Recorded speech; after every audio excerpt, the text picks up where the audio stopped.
There was a time when Rocky couldn't wait to burst out the front door. The jingle of keys was his anthem. His whole body would vibrate with excitement, tail wagging like a metronome of joy. But lately, Rocky doesn't move. He watches, quiet, distant, and his family, they chalked it up to age. He's just slowing down. He's probably tired. He's fine. But here's the truth no one wants to face. Dogs don't just change without reason. They don't stop chasing balls, wagging tails, or greeting you at the door just because they feel like it. When a dog changes, it's a message. And more often than not, it's a cry for help. Veterinarians across the world are warning dog owners. These little signs, they matter. Because by the time something is obvious, it might already be critical. A poodle named Marley started following her owner from room to room. More than usual. Wouldn't let her out of sight. They thought it was cute. She's just being clingy, they said. But Marley wasn't being needy. She was in pain. Her body was battling a slow-growing tumor. She was afraid. And the only thing that brought her comfort was her person. A bulldog named Rufus suddenly stopped barking. The loudest dog on the block went silent. Everyone thought it was a blessing. Finally, some peace. But that silence wasn't peace. It was a symptom, a sign of neurological distress. And when they finally noticed, it had spread too far. Then there's Luna, a German shepherd, always proud, strong, stoic, until one day she started licking her paws. A lot, constantly. Her family thought it was boredom, even gave her more toys. But no toy was going to fix what was brewing beneath her skin, a deep, festering infection that nearly cost her a leg. Here's the part that hurts. They were all trying to speak, in their own way, through changed routines, new habits, old habits suddenly gone. But we didn't listen. Not because we don't love them. God knows we do. But because we weren't taught how to read them. Dogs can't say, I feel off. They can't point to a spot and say, this hurts.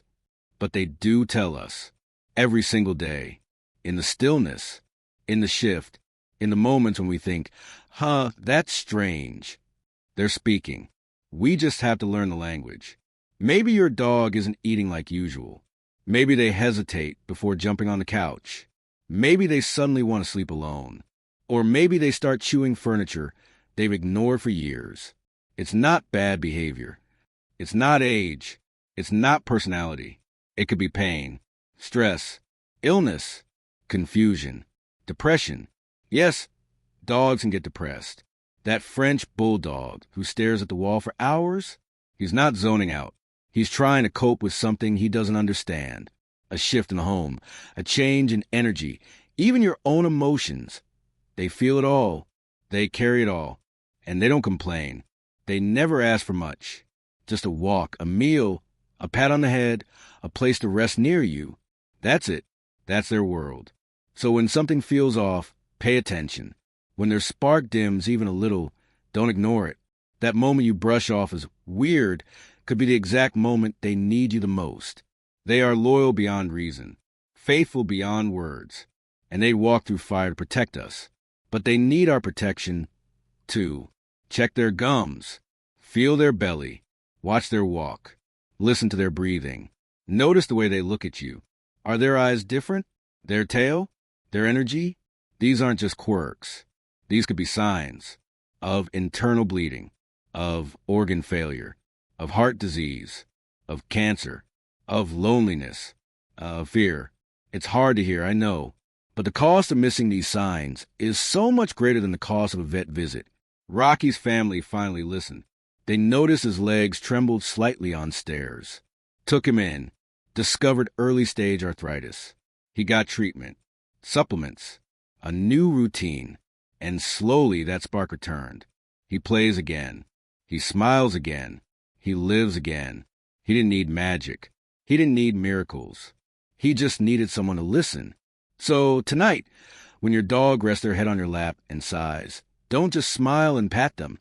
Look closer. Feel deeper. Because that sigh might not be peace. It might be the softest whisper they've ever spoken. Please see me. And God help us, we better learn to listen. The smallest signs can save the biggest hearts.